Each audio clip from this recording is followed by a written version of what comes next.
Voilà, mesdames et messieurs, bonjour, merci de rester sur l'RTM. C'est l'heure de Actu Hebdo, vous connaissez le principe, nous avons des invités, on va parler de deux sujets. Les invités ce dimanche sur ce plateau, c'est monsieur Mokhtar Ba, bonjour. Monsieur Ba, vous êtes le directeur général adjoint de l'agence de promotion du tourisme au Mali. Ok, très bien. On va voir si on peut encore faire du tourisme au Mali. L'autre invité, deuxième, c'est M. Omar Souri Traoré. Bonjour, M. Traoré. Bonjour. Et vous êtes président du collectif de soutien aux efforts de l'État malien. Oui. Et ça s'appelle le Sésame. Le Sésame. Oui. Très bien. C'est un groupement de jeunes. Vous voulez accompagner votre pays, le Mali. Oui. Se mettre ensemble. Oui. Et il paraît que quand on est ensemble, on va loin. On va loin. Très bien, ok. Le premier sujet donc, le quai de la Comanave, la compagnie malienne de navigation à Koulikoro qui a servi de cadre durant 3 jours aux cérémonies commémoratives de la Journée mondiale du tourisme placée sous la présidence de la première dame Keïta Aminata Maïga. L'événement a enregistré la présence autour de la présidente de la Fondation Agir, quelques membres du gouvernement et de nombreuses autres personnalités. C'est un reportage de Kansoutou Kanouté, notre correspondante dans la région. L'esplanade de la Comanave, compagnie malienne de navigation, permettra durant 3 jours aux opérateurs économiques, aux partenaires et aux populations de découvrir la richesse et la variété du patrimoine de la région de Koulikoro, et ce à travers des manifestations artistiques, culturelles et artisanales, des visites guidées, des sites et des conférences débats. Le maire, très ému, a souhaité une réussite totale à cette journée mondiale du tourisme afin qu'elle soit un pas géant vers un tourisme plus participatif et plus profitable aux populations. Tourisme et emploi, un meilleur avenir pour tous est le thème de l'édition 2019, lequel thème intègre parfaitement la vision des plus hautes autorités de notre pays de faire du tourisme un levier de notre développement économique. C'est dans cet esprit que mon département a mis en place un important programme de relance du secteur touristique en privilégiant la diversification de l'offre. Les festivités commémoratives de la Journée mondiale du tourisme participent activement à ce programme de relance. Nous avons décidé de les délocaliser pour faire connaître davantage les potentialités de chacune de nos régions et d'éveiller par ailleurs la conscience citoyenne pour l'importance du tourisme, tant du point de vue économique, social, culturel et politique que du point de vue renforcement de la paix et de la cohésion sociale. Le choix porté sur Koulikoro pour abriter cette journée mondiale du tourisme n'est pas fortuit, car de par sa position et son passé historique, Koulikoro est incontestablement une destination touristique d'avenir, et célébrer ce grand événement touristique est une occasion pour sensibiliser la communauté mondiale à la valeur sociale, culturelle, politique et économique du tourisme. Ainsi, de Koulikoro qui accueille l'événement d'aujourd'hui, nous viennent en mémoire le site du Weweyanko à Dogodouma qui marque la première victoire de l'Almami Samori Touré sur les troupes françaises, les célèbres monts Mandeng et les plateaux du Nyankema à Sibi, Krina, Kangaba, Kourkanfouga, le Nyanankoulou, tout près de nous, un site sacré où a disparu le roi sorcier Soumangou Kanté. Tous ces sites naturels et historiques constituent des richesses immenses et portent le témoignage de la fondation de l'Empire du Mali par Soundiata Keïta au XIIIe siècle et de la République du Mali en 1960. À l'issue des différents discours et des prestations des troupes de Beleko, Djitoumou, Nara, Keïta Aminata Maïga, accompagnée d'une forte délégation, est allée inaugurer le bosquet qui porte désormais son nom. Ce bosquet est situé en face de la maison centrale d'arrêt de Koulikoro. Elle y a planté quelques arbres. Voilà, c'était donc la journée mondiale du tourisme que le Mali a célébrée ici, mais dans la région de Koulikoro. Cérémonie présidée donc par la première dame, Keïta Aminata Maïga. Alors, la première question va être adressé à un citoyen malien. On va Oui. voir. Et de quelle région, monsieur Ba? Je suis de la région de Sikasso, D'accord. plus précisément de Bougouni. Vous connaissez les autres régions du Mali? Et j'en connais 4, plus Lesquelles? la mienne. Et je connais Kaï, et je connais Ségou, voilà, je connais Tombouctou et je connais Gao. Ben, vous les avez connus comment? Vous travaillez dans le secteur, dans le milieu universitaire? Non, Est-ce que c'est dans le cadre du travail que vous êtes parti Non. faire un simple touriste? En simple touriste. Vous allez voir des amis là-bas?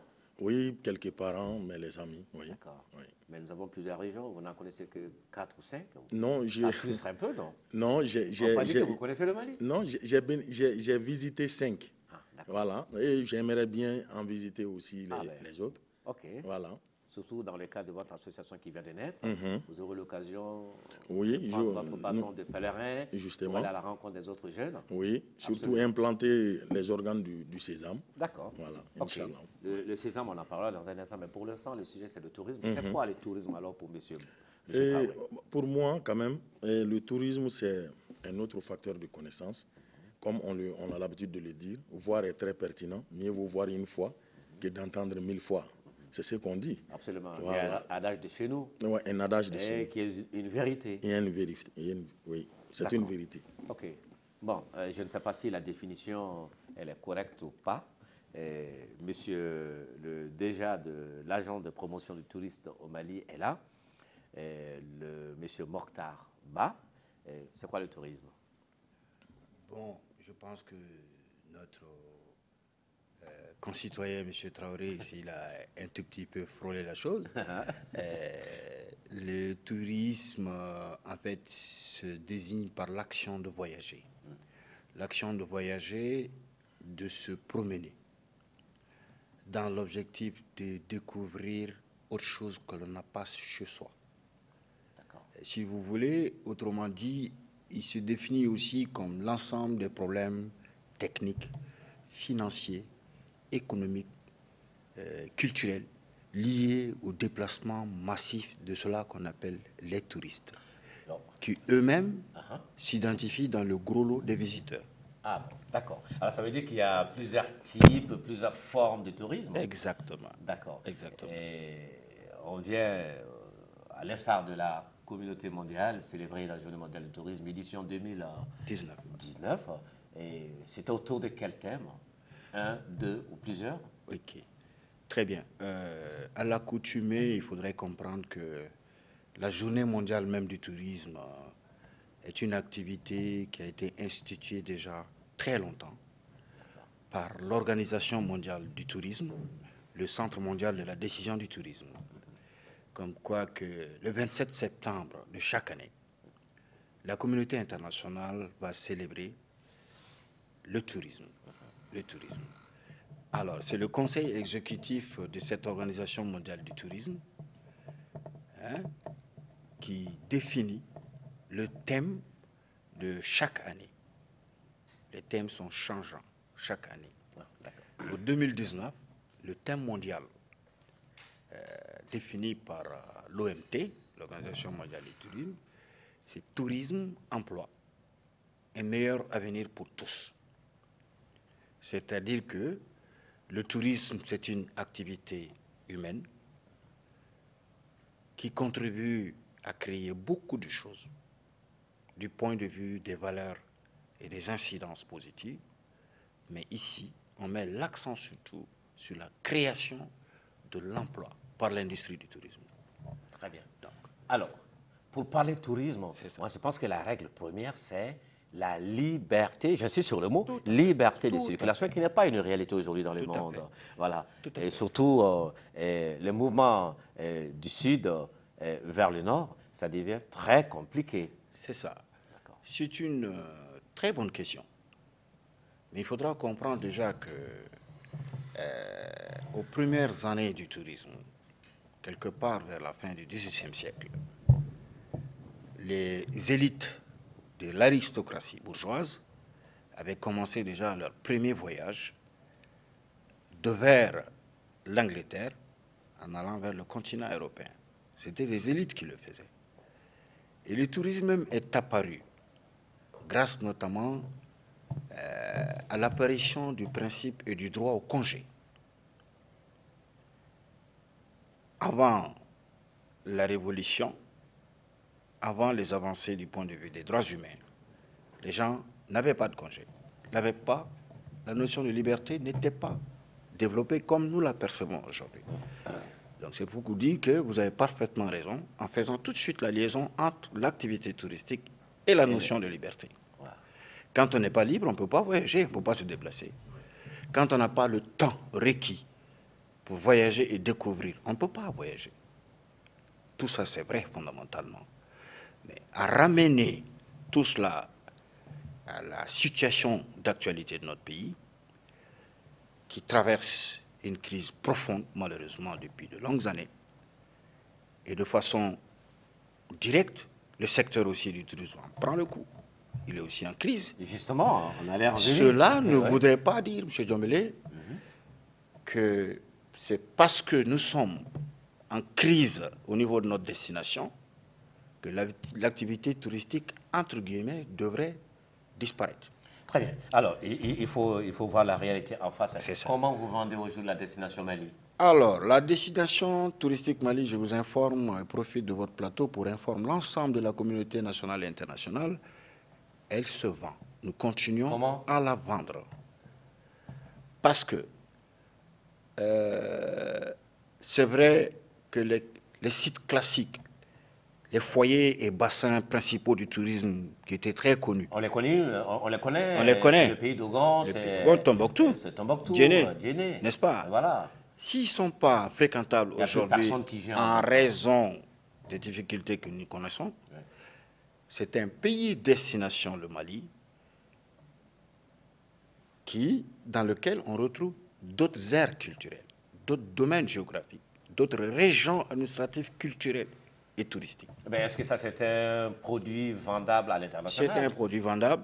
Nous avons commencé à faire visiter des partenaires chinois, des tours opérateurs de la République populaire de Chine. C'est de nouveaux touristes là, qui apparaissent. C'est une nouvelle approche que nous avons. Nous sommes en train d'attaquer le marché émergent touriste de la République de Chine et le marché émergent touriste de la Fédération de Russie.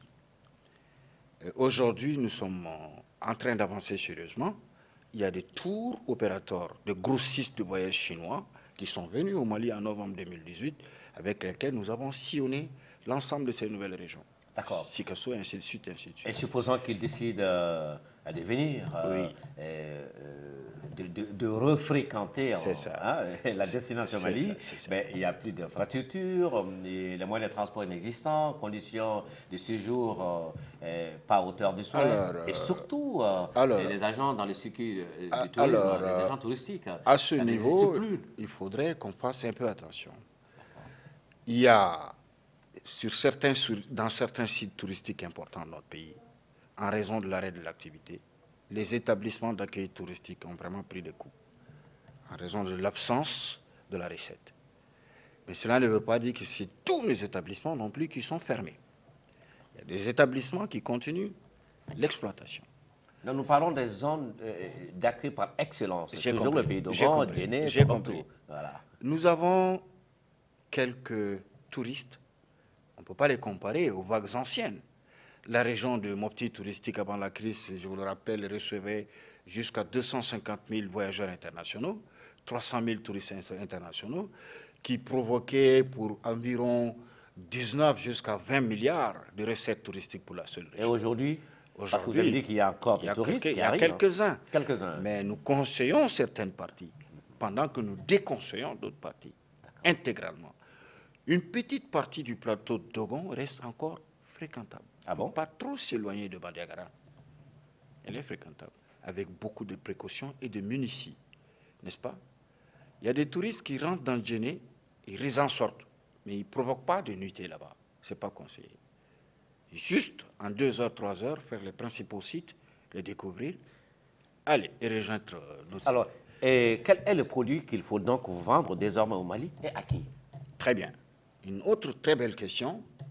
Vous savez que le département de l'artisanat et du tourisme, depuis 3 ans, d'où d'ailleurs l'organisation de ces festivités commémoratives de la JMT de façon délocalisée dans chaque chef-lieu de région à chaque fois.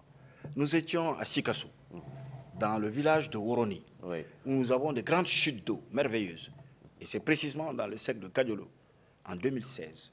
Nous étions là-bas. Nous avons célébré la Journée mondiale du tourisme, toujours avec l'accompagnement et la présidence de la Première Dame de la République. Que je profite du plateau pour, encore une fois, au nom de notre département, de notre ministre, lui renouveler nos remerciements et notre profonde gratitude parce qu'elle accepte, malgré les temps difficiles que nous traversons, de nous accompagner chaque année à la célébration de cette Journée mondiale du tourisme. Une façon vraiment qui nous encourage. On a fini Woroni. En 2017, nous avons pris le site historique, touristique et religieux de Djenné. On a fait Djenné Central. Notre journée mondiale était déployée sur Djenné en 2017. En 2018, nous avons fait le clin d'œil à la région de Caille, en y célébrant la Journée mondiale du tourisme dans le fort de Médine. N'est-ce pas? Nous pensons que l'organisation de ces journées mondiales de façon délocalisée dans nos sites touristiques, c'est une manière de dire aux populations de ces sites-là, nos concitoyens maliens vivant dans ces sites-là, plus leur autorité administrative, politique et coutumière, qu'elles ne sont pas oubliées. En tout cas, elles ne sont pas oubliées par l'industrie du tourisme, malgré cette crise-là. Alors, monsieur le directeur, c'est de très belles intentions. Voilà. Dites-nous, parce qu'il s'agit maintenant de séduire la population, développer le tourisme interne. Voilà, j'en arrivais. N'est-ce pas? Oui. Dites-nous, à Sikasso, parce qu'il faut changer tout à fait de cap. De cap, là. C'est ça. Réorienter. C'est ça. Alors, on fait cap sur Sikasso. Qu'est-ce qu'on peut voir là-bas? On fait cap sur Koulikou. Qu'est-ce qu'on peut voir là-bas? À Caille, qu'est-ce qu'on peut voir? Qu'est-ce que les Maliens peuvent découvrir? Très bien. Je commence par Caille. Oui. Nous, dans l'arsenal et les dispositifs qu'on a sur place, le département de l'artisanat et du tourisme a déployé un nouveau programme. On appelle un programme d'urgence en faveur de la relance de l'activité touristique dans le Mali touristique relativement post-crise, doucement, doucement. OK? Et dans ce programme-là, en plus de plusieurs actions pertinentes qui y sont inscrites, notamment l'appui à la diversification et au renforcement de l'attractivité touristique dans les nouvelles régions niches de Caille, Koulikoro, Sikasso, un peu Ségou qui était déjà dans le tourisme avant la crise, de valoriser et de mettre en avant les ressources touristiques de Caille. Pour Caille, ce n'est pas tous les Maliens qui savent que à Caille, en plus du fort de Médine, nous avons les chutes de Guina. Très belles chutes. Nous avons le fleuve Sénégal lui-même, qui est un produit fleuve exploitable de tout point de vue. Naviguer, prendre son plaisir sur le fleuve et en même temps découvrir les charmes touristiques, je veux dire la culture qu'on a là-bas. Nous avons une dimension, une expression culturelle en part et danse. Et puis les expressions culturelles liées à l'accoutrement, aux tresses. D'accord. Il y en a beaucoup là-bas. Il y en a beaucoup. Donc on veut développer le tourisme domestique. L'axe central aujourd'hui, on veut développer le tourisme domestique. On veut faire en sorte que le Malien lui-même commence à faire du tourisme. Monsieur le directeur, mais tous ces produits touristiques ne sont pas nés du jour au lendemain. Ils ont toujours existé. Vous avez attendu qu'on soit dans la crise pour essayer de les valoriser. Oui, oui. Donc, je vous comprends très bien. Avant cette crise-là, l'essentiel de nos efforts était concentré sur le tourisme international récepteur, qui a bien fonctionné. Mais il fallait... On n'a pas imaginé les moments autrement. Voilà, qu'il fallait en même temps, à côté, parallèlement, développer le tourisme interne, c'est-à-dire domestique.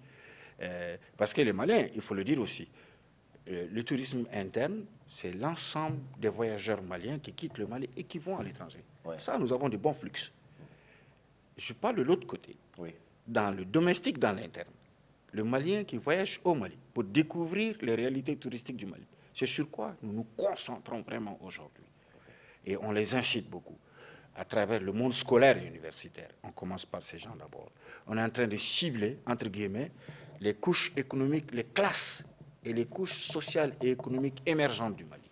Par exemple, il y a un certain nombre d'emplois et d'employés qui ont de l'économie, des jeunes qui ont de l'économie, qui vont se rendre au Maghreb, qui vont au Canada, qui vont en France pour les vacances. On est en train de les cibler, de les rechercher petit à petit pour qu'ils acceptent, eux et les membres de leur famille, y compris les gens des entreprises, y compris les professions libérales, les pharmaciens, les assureurs, les grandes organisations comme Fondation Orange, ainsi de suite, ainsi de suite.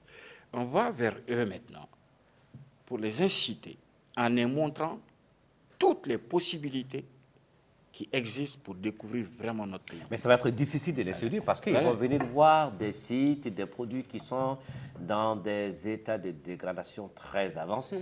Si. Il y a des endroits où il n'y a plus rien à voir. Oui. Si on prend par exemple les tatas de Sikasso, Bon, le on peut pas Tata, dire qu'il y a des traces. le Tata est là, mais il y a des efforts qui sont entrepris par le gouvernement du Mali pour essayer de le reconstituer.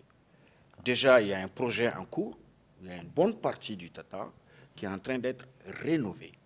Mais le Tata, avec ses dimensions naturelles réelles, c'est immense. On ne peut pas avoir la prétention tout de suite de faire le tout. Il y a même des sites touristiques à Bamako ici. Absolument. À la sortie Ouéouéanko. Tout à fait. Mais on l'a restauré, mais vous avez vu dans quel état Voilà. les sites se trouvent, non? Et comme vous êtes en train d'en parler de Bamako, justement, Bamako, le tourisme de proximité. Là, sur ce segment aussi, nous travaillons beaucoup. Parce que beaucoup ne savent pas qu'à Bamako, par exemple, nous avons une merveille. La ferme Clédou n'est pas loin. Elle est tout près, dans la Faya. À Bamako, nous avons quand même, ce qu'on dit, c'est un joyau, le musée national du Mali. Alors, le parc national du Mali. Vous avez dit, beaucoup ne savent pas. Beaucoup ne Mais savent pas. qu'est-ce qu'il doit dire à beaucoup? Parce qu'il y a ce difficile de communication. Non, c'est pas ça. C'est une culture de voyager chez soi-même. D'accord. Et là, on doit travailler, on est en train de travailler sur ce segment. Vous êtes en train de cultiver maintenant. Vraiment cela, ce en allant désir, vers ces cette gens, volonté. dire aux gens qu'aujourd'hui, si on va à Koulikoro, il y a un établissement hôtelier de charme qu'on appelle les hirondelles de Koulikoro. Oui. En Bamanankan, ça veut dire Nanagaleni. Ça veut dire hirondelle en français.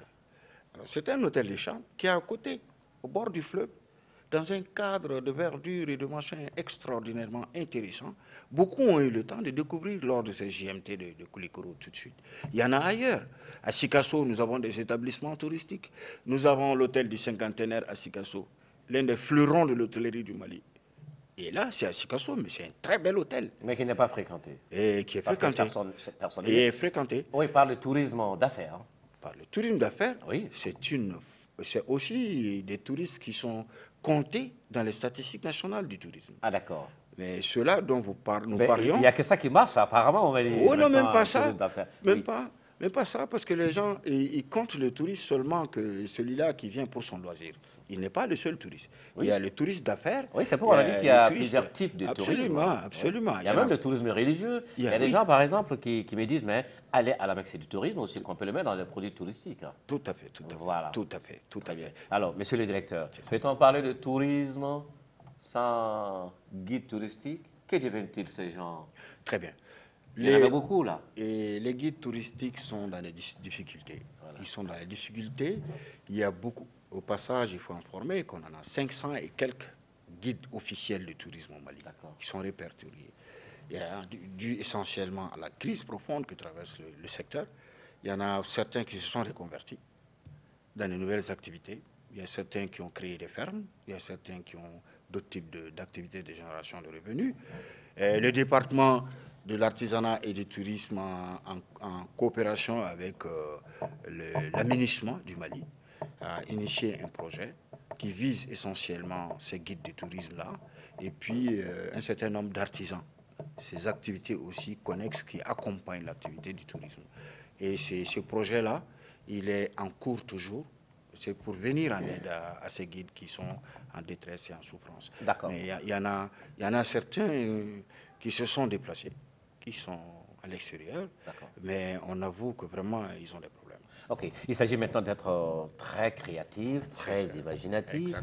Et on a vu, en son temps, il y a des tours opératoires qui vendaient à la destination Mali. Est-ce qu'aujourd'hui, vous ne pouvez pas essayer de faire la même chose? C'est ça. Voilà. Non, nous sommes là-dessus.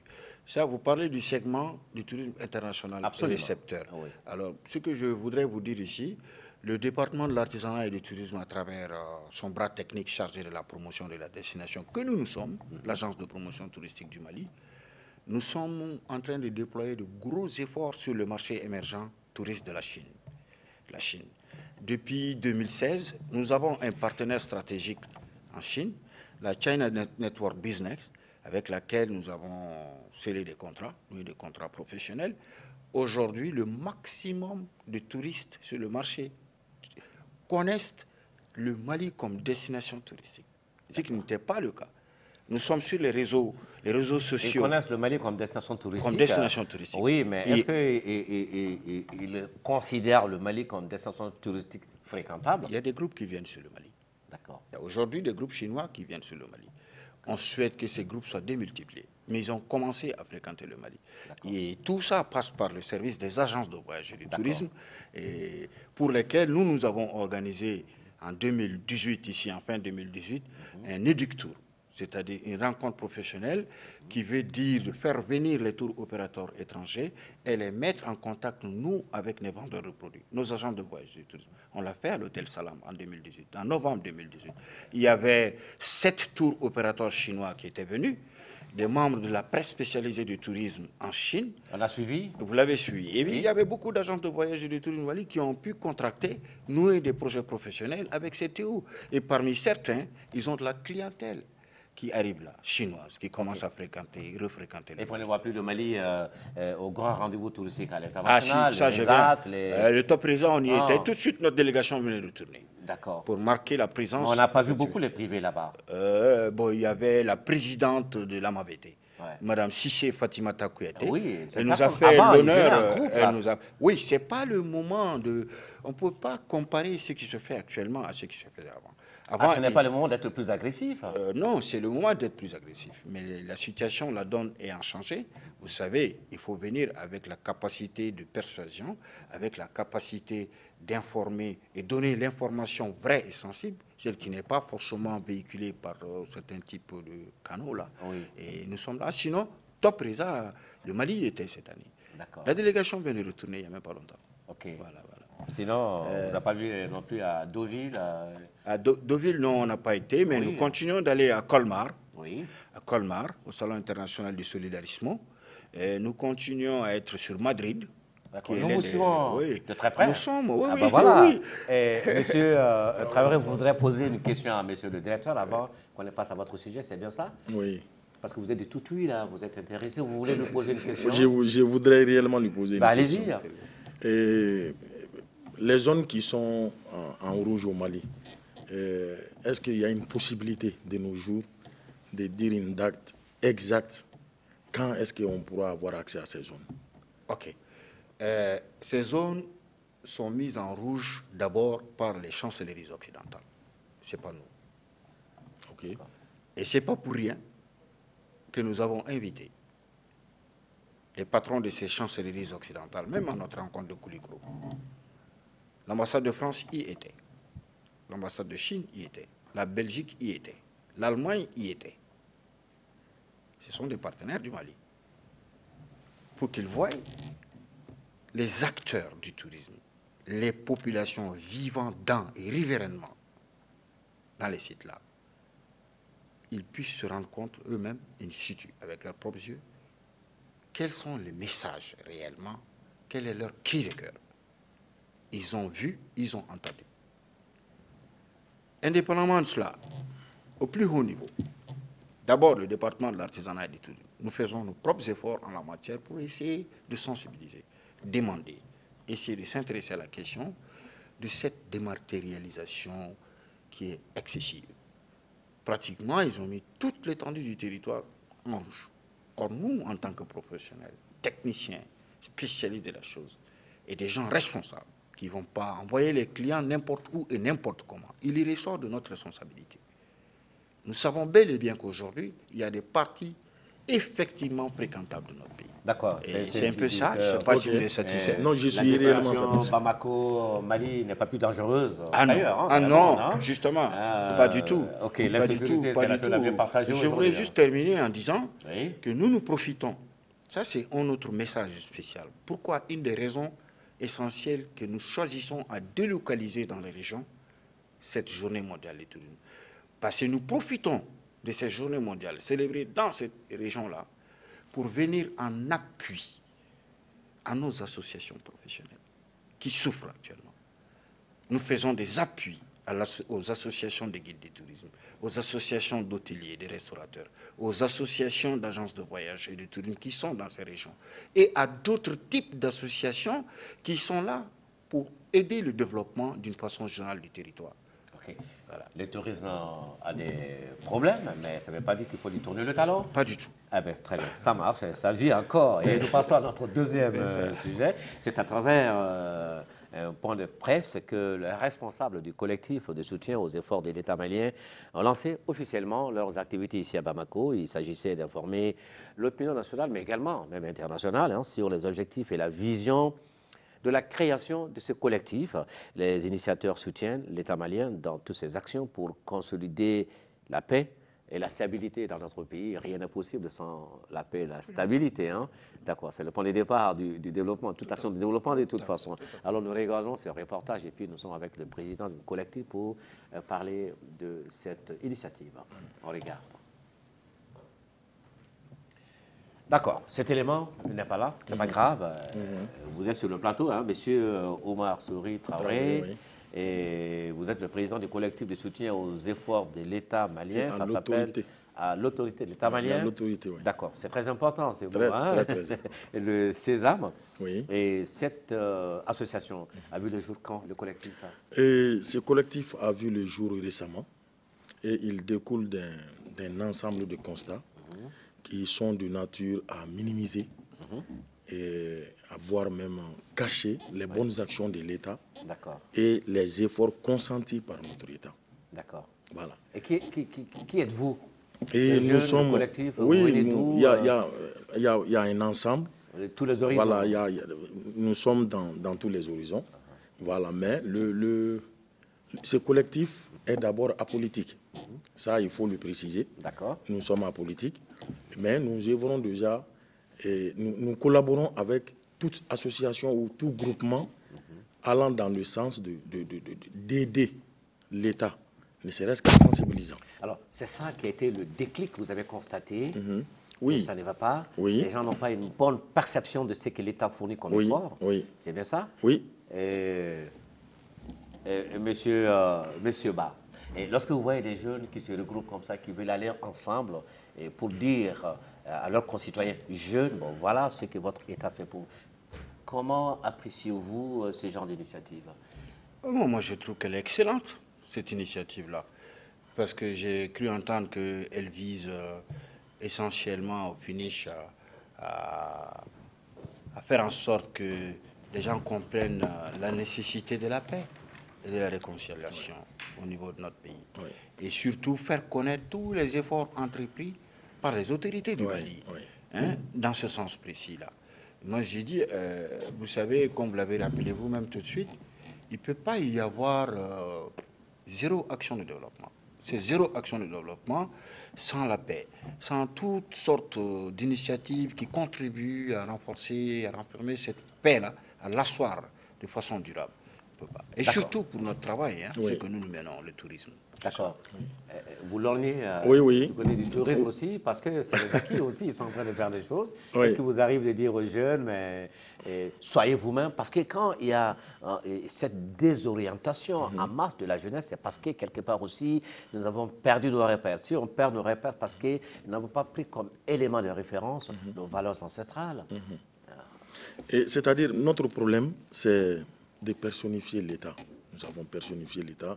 Nous pensons que tout ce que nous devons faire doit venir de l'État.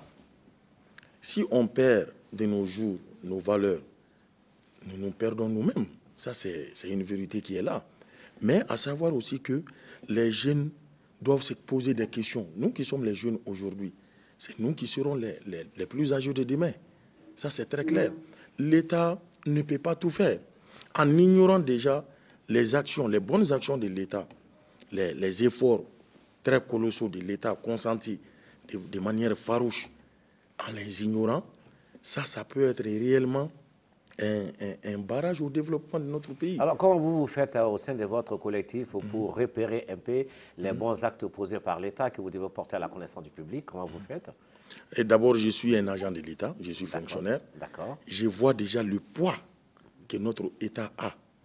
Ça, c'est quand vous vous rendez dans des grains, par exemple, aujourd'hui, les jeunes sont pessimistes, mais ils n'ont aucune raison de l'être. Ah bon? Ça, c'est clair. D'accord. Ils n'ont aucune raison d'être pessimistes. Oui. Le Mali, de nos jours, se prend en charge. Le Mali, de nos jours, est en difficulté. Tout le monde, ça, c'est connu de tout le monde. Alors, vous voulez cultiver le civisme chez les jeunes, la citoyenneté, Oui. et leur dire, ben, vous avez des droits, mais vous avez également des Mais devoirs. bien sûr. D'accord. Si vous voyez aujourd'hui que nous avons beaucoup de problèmes, c'est parce que les gens aiment tant demander le droit. Mais on ne saura entendre parler de droit sans pour autant le devoir. D'accord. Les deux vont de pair. D'accord. Et- Autant on parle de devoir et de droit, autant on doit parler également de ce qui est acte salutaire et ce qui ne l'est pas également. Est-ce que vous le dites également aux jeunes? L'État ne fait pas que seulement, il y a quelques défaillances, quelques lacunes, non? Oui, mais nous Vous parlez de ça aussi? Oui. D'accord. Par exemple, moi, ce que j'ai en commun à l'État, c'est ce manque de communication. On vous réclame les non-faits, c'est-à-dire les actions qui n'ont pas été faites. On vous les réclame. Mais les actions qui ont été réalisées, pourquoi ne pas communiquer sur ces actions?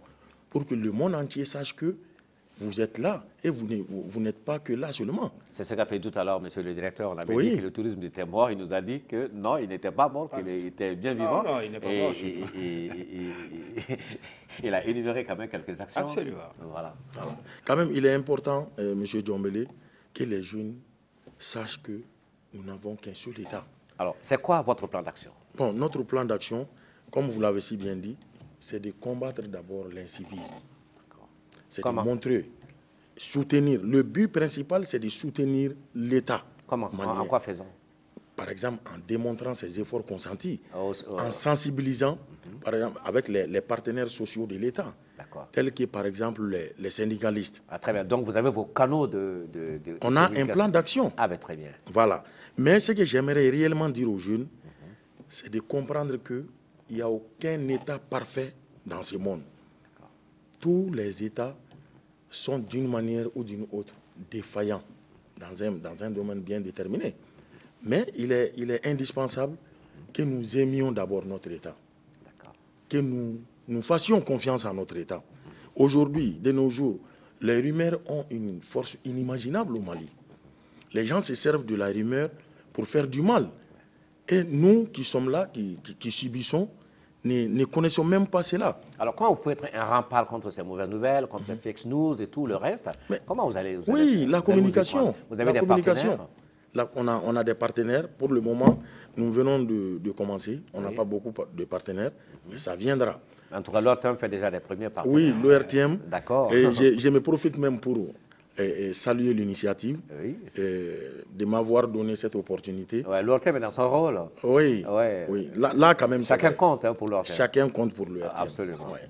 Ça, c'est vrai. Qu'est-ce que vous avez déjà posé comme acte? Vous êtes né il n'y a pas longtemps, mais... Oui, nous sommes nés il y a justement 4 mois. D'accord. Voilà, nous avons fait ces points de presse pour que l'ensemble du Mali sache que, vraiment, pour que l'État d'abord comprenne que nous ne sommes pas tous ignorants de ces actions posées et de ces efforts consentis. D'accord. Voilà.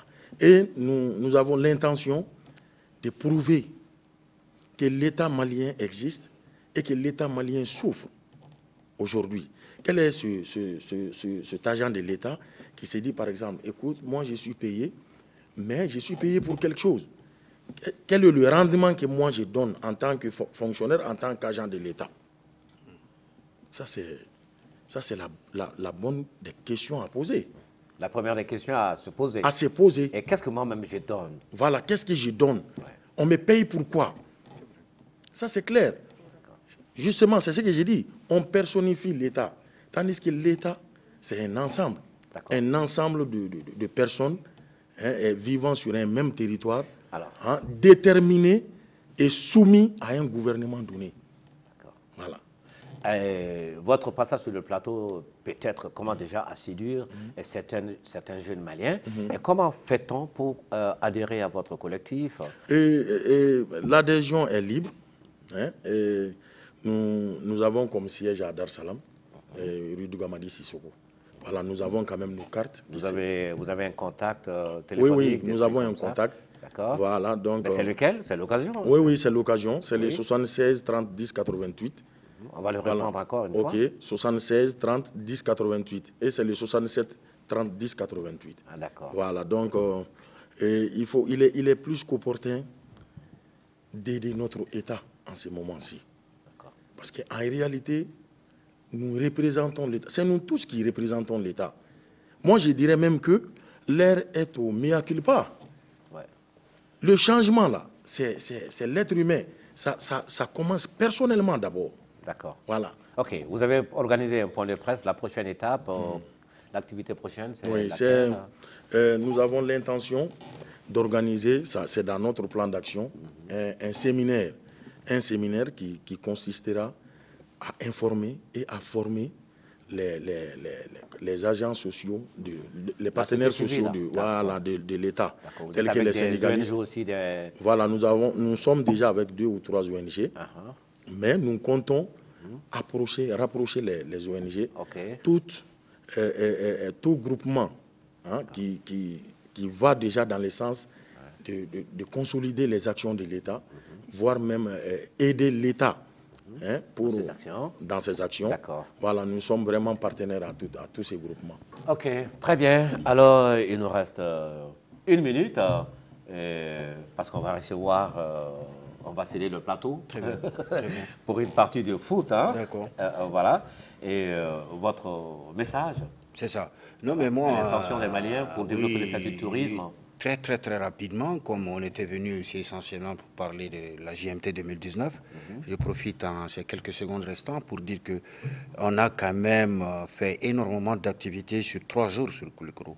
Des courses de pirogue, des visites touristiques, des conférences débats, des géants concerts, ainsi de suite, ainsi de suite. Tout ça avec les populations du... Mais après les 3 jours là, la flamme s'éteint? La flamme s'éteint, mais elle s'éteint pas définitivement. D'accord. Parce que le tourisme va toujours continuer. Sur le reste de l'année? Absolument. Nous avons notre programme. Le département de l'artisanat et du tourisme a toujours son programme d'action qui est là. Et on va continuer à le déployer. On va surtout nous concentrer sur le développement et la promotion de la forme du tourisme domestique au Mali, en allant vers le Malien, en l'incitant, en lui expliquant et en lui démontrant toutes les possibilités de voyage et de séjour qui existent dans notre propre pays pour eux. Et absolument, l'ORTM est là pour vous accompagner. Absolument. Le premier partenaire à la stratégique en la matière du tourisme, je vous rappelle, c'est les médias. Ah, absolument. Un tourisme sans médias, il est mort-né. D'accord. Un slogan à l'intention des jeunes Maliens? Oui, d'abord, il y a le slogan du collectif, qui est « C'est nous tous qui constituons l'État, et seul l'État demeurera ». D'accord. Mais je voudrais rajouter ceci, Djomele. Je voudrais dire au peuple malien que l'État ne saurait être notre ennemi. Ça, c'est indéniable. Et qu'on n'a qu'un seul État et on n'en aura pas d'autre. D'accord. Il est vraiment temps que nous refassions confiance à notre État. D'accord. Voilà. On le sauve ou que Dieu nous en garde. J'aime bien répéter cette phrase de l'ancien secrétaire général des Nations Unies, Ban Ki-moon, quand il parlait du changement de comportement sur le plan environnemental pour sauver notre planète. Il dit, on n'a pas de planète B. Voilà, on est obligé de sauver cette planète A où il n'y aura plus rien. Alors, on n'a pas de Mali B. Mettons-nous ensemble pour sauver notre Mali Bas. C'est bien cela. Et merci d'être venu, Monsieur Mokhtar Ba, directeur général adjoint de l'agence de promotion du tourisme au Mali. Tout le plaisir est pour nous. Et à vous également, Monsieur Omar Seri Traoré, président du collectif de soutien aux efforts et à l'autorité de l'État. malien. Très bien. Merci d'être venu. Et mesdames et messieurs, nous vous remercions pour votre très aimable attention. Restez sur notre chaîne tout à l'heure. Abdul Karim Kaba sera sur ce plateau pour une partie de foot sur notre chaîne. Excellent après-midi dominical à dimanche prochain, Inch'Allah, canal 12-13.